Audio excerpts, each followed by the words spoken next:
Welcome to the Prayagraj institute. आज हम लोग बात करेंगे सिटीजन अमेंडमेंट एक्ट के बारे में। आखिर यह कानून क्या है, इसके जो स्पेशल प्रोविजन है, जो प्रावधान है, वो क्या क्या है, और इस कानून के लागू होने के बाद इसके सामने चुनौतियां क्या हैं। तो सबसे पहले हम लोग ये जानेंगे कि यह जो कानून है इसकी टाइमलाइन क्या है। ठीक, तो जैसा कि हम जानते हैं कि कोई भी कानून अपने देश में बनता है तो उसके लिए पहले लोकसभा, राज्यसभा मतलब कि सदन से, जो संसद है वो उसके दोनों सदनों से पास होने के बाद राष्ट्रपति का हस्ताक्षर होता है। उसके बाद कोई भी जो बिल है वो कानून में परिवर्तित हो जाता है। तो सबसे पहले हम लोग सिटीजन अमेंडमेंट एक्ट की जो टाइमलाइन है उसके बारे में जानने की कोशिश करेंगे। तो चलिए स्टार्ट करते हैं। इसकी जो टाइमलाइन है, यह कहानी स्टार्ट होती है 9 दिसंबर 2019 से। ठीक है, तो 9 दिसंबर 2019 को जो सिटीजन अमेंडमेंट बिल है, ध्यान दीजिएगा इस समय मैं बात कर रहा हूं बिल की। ठीक है, तो जो सिटीजन अमेंडमेंट बिल है वह संसद की जो लोकसभा है वहां पे यह पारित होता है। उसके अगले दिन मतलब कि नेक्स्ट 11 दिसंबर 2019 को जो नागरिकता संशोधन विधेयक है, मतलब कि सिटीजन अमेंडमेंट बिल है, वह राज्यसभा से पारित होता है। और फाइनली 12 दिसंबर, ध्यान दीजिएगा 12 दिसंबर 2019 को भारत के राष्ट्रपति के द्वारा इस पे हस्ताक्षर कर दिया जाता है। और जैसा कि मैंने बताया कि कोई भी बिल अधिनियम या कानून में तब परिवर्तित होता है जब दोनों सदनों से पास होने के बाद राष्ट्रपति की मुहर लग जाती है, हस्ताक्षर लग जाती है। ठीक है, तो यह डेट क्या है, 12 दिसंबर 2019 को यह जो बिल है वह अधिनियम में परिवर्तित हो जाता है। ठीक है, तो अधिनियम यह कब बनता है, 12 दिसंबर 2019 को। अब बात यह आती है कि कोई भी कानून जो है अगर बन गया है तो एक डेट होती है उसके लागू होने की। तो ध्यान दीजिए 12 दिसंबर 2019 को यह कानून तो बन चुका था, मतलब कि सिटीजन अमेंडमेंट एक्ट, या इसको हिंदी में बोले नागरिकता संशोधन अधिनियम। तो नागरिकता संशोधन अधिनियम यह 12 दिसंबर को बन चुका था, लेकिन यह पूरे अगर देश में लागू होने की बात की जाए तो देश में लागू होता है 11 मार्च को। ठीक है, 11 मार्च 2024 को। यहां पे एक चीज मैं क्लियर कर दूं, यह पूरे देश में लागू नहीं है। इसी वजह से मैंने यहां पे एक ब्रेक यह किया कि यह पूरे देश में लागू नहीं है। ठीक है, तो आगे हम इसमें यह डिस्कस करेंगे कि यह जो सिटीजन अमेंडमेंट एक्ट है वह कहां कहां पे लागू है और कहां कहां पे लागू नहीं है। ठीक, तो ये जो टाइमलाइन है 9 दिसंबर से लेके इधर 11 मार्च तक को, इसको जो है ध्यान में रखिए। 9 दिसंबर 2019 को यह जो बिल है वो पारित होता है लोकसभा से। फिर 11 दिसंबर 2019 को यह पारित होता है राज्यसभा से, और राष्ट्रपति की हस्ताक्षर के बाद जब ये विधेयक बनता है तो वह डेट होती है 12 दिसंबर 2019। अब 11 मार्च 2024 को यह अधिनियम जो है अपने देश में लागू हो जाता है। यह थी टाइमलाइन। अब हम बात करेंगे जो इसके स्पेशल प्रोविजन है, ठीक, उसके बारे में। लेकिन उससे पहले हम लोग ये जानेंगे कि आखिर यह अधिनियम है क्या। ठीक, तो भारतीय संसद द्वारा 11 दिसंबर 2019 को पारित एक महत्वपूर्ण कानून है। जैसा कि मैंने बताया कि 11 दिसंबर 2019 को यह राज्यसभा से पारित हो चुका था। ठीक, और 12 दिसंबर 2019 को राष्ट्रपति का हस्ताक्षर होता है। तो यह कानून है क्या, तो यह भारत के 3 पड़ोसी देशों, ठीक है, भारत के 3 पड़ोसी देशों से धार्मिक आधार पर, यह बहुत इंपॉर्टेंट पॉइंट है, ठीक, धार्मिक आधार पर, रिलीजियन के बेस पे प्रताड़ित होकर भारत आए शरणार्थियों को भारतीय नागरिकता प्रदान करने संबंधी कानून है। तो यह जो कानून है, ठीक, यह क्या है, वही इसकी समस्या भी है, ठीक, जिसको हम लोग बाद में चर्चा करेंगे। तो हमारे जो 3 पड़ोसी देश हैं, 3 पड़ोसी देश पाकिस्तान, अफगानिस्तान और बांग्लादेश, ठीक, तो मुस्लिम बाहुल्य या ये कहा जाए जो इस्लामिक स्टेट हैं, ठीक, पाकिस्तान, अफगानिस्तान और बांग्लादेश, वहां से प्रताड़ित होकर भारत आए शरणार्थियों को भारतीय नागरिकता प्रदान करने संबंधी यह कानून है। तो यह हमने जाना कि सिटीजन अमेंडमेंट एक्ट है क्या। अब हम थोड़ा इसको डिटेल में जानेंगे इसके प्रमुख प्रोविजन के आधार पे। तो जैसा कि यह जो है वो धार्मिक आधार पर जो शरणार्थी हैं उनको नागरिकता देने संबंधी यह कानून है। और इसमें जो देश शामिल हैं वह कहाँ के शरणार्थी हो, वो कहाँ के माइग्रेंट हो, पाकिस्तान, अफगानिस्तान और बांग्लादेश। जो धर्म शामिल किए हैं, जिन धर्म के लोगों को जो है वो नागरिकता दी जाएगी, वो है हिंदू, सिख, जैन, पारसी, बौद्ध और ईसाई। ये जो 6 धर्म हैं, इस 6 धर्म के लोग पाकिस्तान, अफगानिस्तान और बांग्लादेश से अगर आए हैं तो उनको नागरिकता मिलेगी। पड़ोसी देश, जैसा कि मैं बता रहा हूं कि पाकिस्तान, बांग्लादेश और अफगानिस्तान से आए हुए शरणार्थियों को नागरिकता देने संबंधी यह कानून है। अब दूसरा जो इंपॉर्टेंट पॉइंट है, भारत आगमन की तारीख क्या होनी चाहिए। तो जो भी ये शरणार्थी हैं वह 31 दिसंबर 2014 से पहले का आए हों, यह एक दूसरा बहुत ही महत्वपूर्ण पॉइंट है। नेक्स्ट पॉइंट यह है कि भारत में निवास करने की समय सीमा, ध्यान दीजिएगा, पहले जो सिटीजनशिप मिला करती थी उसके लिए 11 साल भारत में रहना अनिवार्य हुआ करता था, लेकिन इस अधिनियम के द्वारा जो 11 वर्ष का जो टाइम पीरियड है उसको घटाकर मात्र 5 वर्ष कर दिया गया है। ठीक है, तो यहां पे पहली कंडीशन यहां पे क्या है, वह 31 दिसंबर 2014 से पहले आए हों और यहां पे 5 वर्ष वो रह चुके हो। ठीक है, तो ये जो 2 प्रोविजन है उनको फॉलो करना होगा। और रिलीजन क्या होना चाहिए, या तो हिंदू, सिख, जैन, पारसी, बौद्ध और ईसाई, ये जो 6 रिलीजन है इसी 6 रिलीजन के माइग्रेंट होने चाहिए। ठीक है, और देश पाकिस्तान, बांग्लादेश और अफगानिस्तान, इन 3 देश, ये जो 3 पड़ोसी देश हैं, यहीं के आए हुए इस धर्म से संबंधित लोगों को ही नागरिकता प्राप्त होगी और उनको 31 दिसंबर 2014 से पहले का आया हुआ होना चाहिए और कम से कम 5 साल तक वो वहां पे रह रहे हों। अगला प्रावधान, अब बात आती है, जैसा कि मैंने कहा कि यह पूरे भारतवर्ष में लागू नहीं है, तो जिन क्षेत्रों में लागू नहीं है वह क्षेत्र क्या है। तो ध्यान दीजिए, यह कानून जो 6ठी अनुसूची है, जो 6th शेड्यूल है भारतीय संविधान में, और भारतीय संविधान का जो 6th शेड्यूल है वो क्या है, उसमें स्पेशल प्रोविजन है। ठीक, विशेष क्षेत्र जो है उसकी बात की गई है, और विशेष क्षेत्र किन राज्यों के लिए, असम, मेघालय, त्रिपुरा और मिजोरम। ध्यान दीजिएगा, असम, मेघालय, त्रिपुरा और मिजोरम। ठीक, तो यह जो कानून है, जो 6ठी अनुसूची के क्षेत्र और इनर लाइन परमिट शासन के जो क्षेत्र हैं उनके तहत आने वाले जो राज्य हैं, असम, मेघालय, त्रिपुरा और मिजोरम, यहां पे यह लागू नहीं होगा। ठीक है, तो ये चीज जो है वो यहां पे ध्यान देने वाली बात है।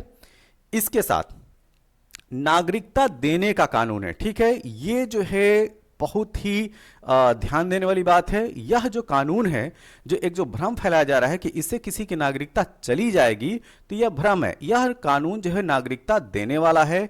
यहाँ पे इस बात को ध्यान में रखना है कि इससे किसी की नागरिकता जो है वो नहीं छीनी जाएगी। ठीक है, तो इस भ्रम को जो है अपने दिमाग से जो है लोगों को निकाल देना चाहिए।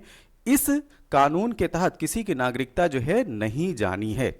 तो यह जो प्रोविजन है इसको भी ध्यान में रखना है। तो यह क्या है, नागरिकता देने का कानून है। ठीक है, तो इसके द्वारा किसी भी भारतीय की नागरिकता नहीं छीनी जाएगी, भले वह किसी भी धर्म का क्यों ना हो। ठीक है, तो ये ध्यान दीजिए, जिसको नागरिकता आज की डेट में प्राप्त है उसकी नागरिकता नहीं जाने वाली है। तो इस वजह से इसमें जो हो हल्ला मचाने की बात नहीं होनी चाहिए। ठीक है, बहुत सारे कानून जो है वो आते हैं तो उनके बारे में स्पेशल या ये कहा जाए कि अच्छी तरीके से जानकारी न होने की वजह से भ्रम पैदा होता है, और भ्रम की वजह से जो है वो विसंगतियां उत्पन्न होती हैं और जो है वो शासन प्रशासन के सामने जो है डिसऑर्डर क्रिएट होता है। ठीक है, तो ध्यान दीजिए, यह नागरिकता देने का कानून है, ना कि नागरिकता छीनने का कानून है। अच्छा, नेक्स्ट, अब हम बात करेंगे कि इसके सामने जो है चैलेंजेस क्या हैं। ठीक है, तो सबसे पहला चैलेंज ये है राइट टू इक्वेलिटी का। ठीक है, समानता के अधिकार का,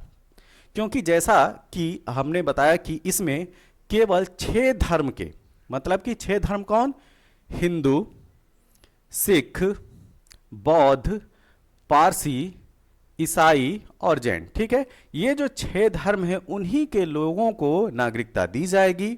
दूसरी कंडीशन क्या है कि यह कहां से आने वाले होने चाहिए, पाकिस्तान, अफगानिस्तान और बांग्लादेश के।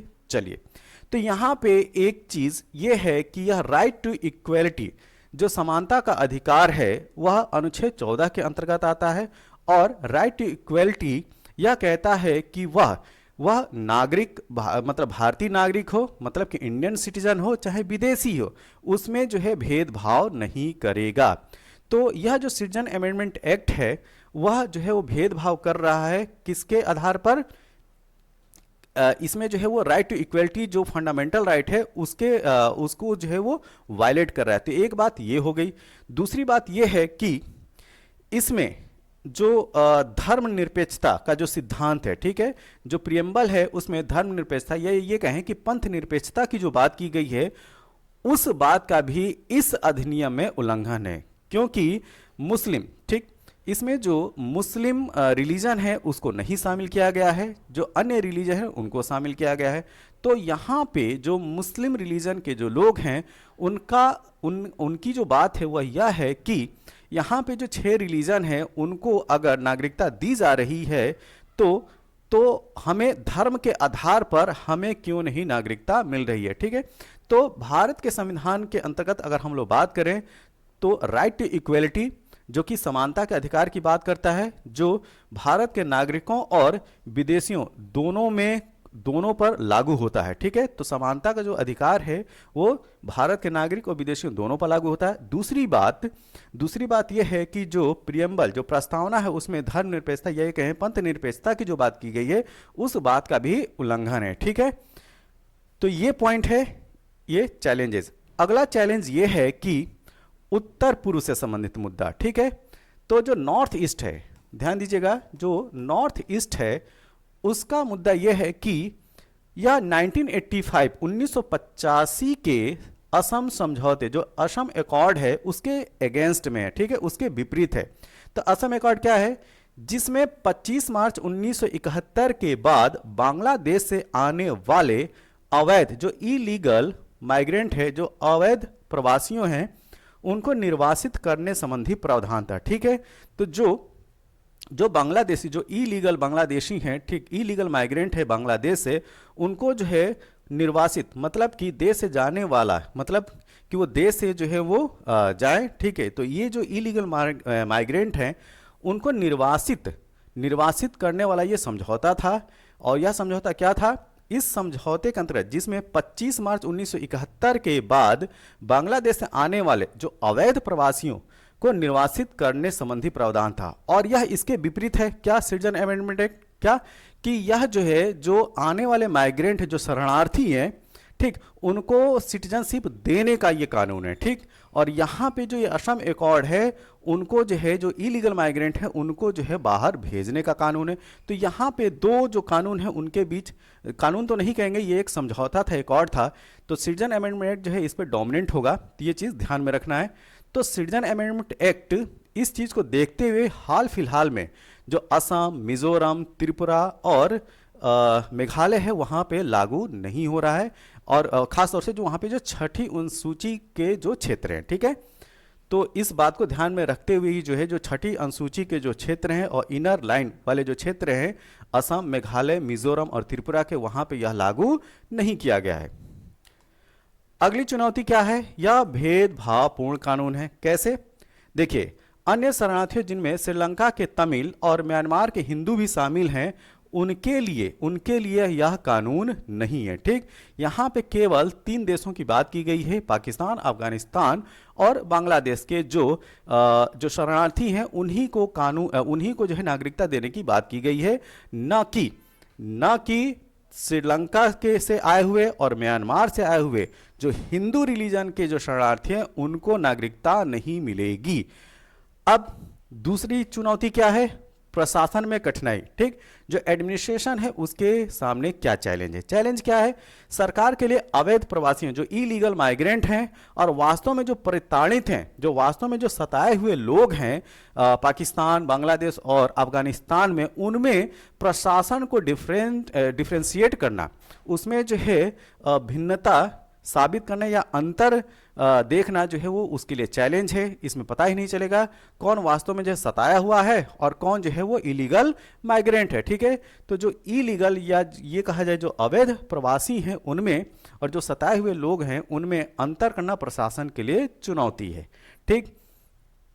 अगली एनआरसी संबंधी चुनौती है क्या सीए के बाद प्रस्तावित नागरिक रजिस्टर से बहिष्कृत गैर मुसलमान लाभान्वित होंगे। ठीक है, अगर जो नॉन मुस्लिम है उनको तो सिटीजनशिप मिल जाएगी, भले वो एनआरसी में रजिस्टर हो चाहे ना हो। लेकिन यहाँ पे देखिए, लेकिन जो बहिष्कृत मुसलमान हैं, ठीक है, जो बहिष्कृत मुसलमान है अगर एनआरसी में रजिस्टर नहीं है तो उनको अपनी अपनी जो है नागरिकता साबित करना होगा। तो उनको जो है रिलैक्सेशन नहीं है, तो यहाँ पे ये कन्फ्लिक्ट का विषय बना हुआ है। तो यहाँ पे जो बहिष्कृत मुस्लिम है उनके लिए चैलेंज है भारत की नागरिकता लेना।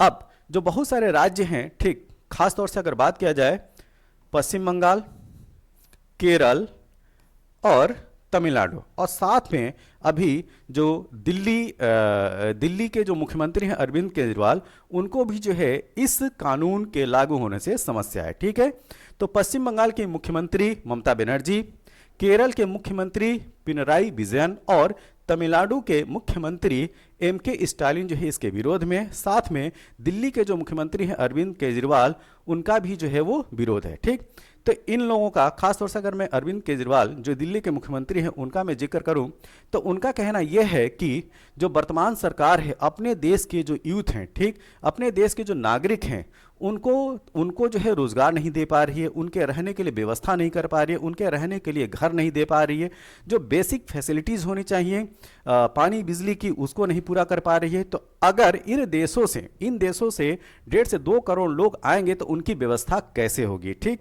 तो उनका कहना है कि इस तरीके से जो अराजकता फैल सकती है, ठीक, बहुत सारे जो है क्राइम बढ़ने के चांसेस हैं।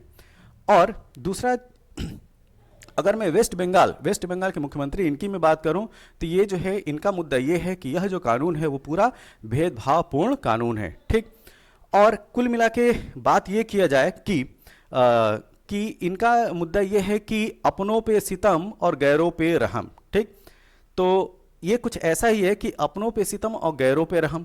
अपनी तो व्यवस्था हो नहीं पा रही है, लेकिन जो बाहर से आने वाले हैं उनके लिए सरकार जो है इतना उत्सुकता क्यों दिखा रही है। तो ये कुछ जो है वो चैलेंजेस हैं किसके सामने, सिटीजन अमेंडमेंट एक्ट के लागू होने के बाद। तो इसके साथ में एक और जो मुद्दा है वह मुद्दा ये है कि ये जो सिटीजन अमेंडमेंट एक्ट है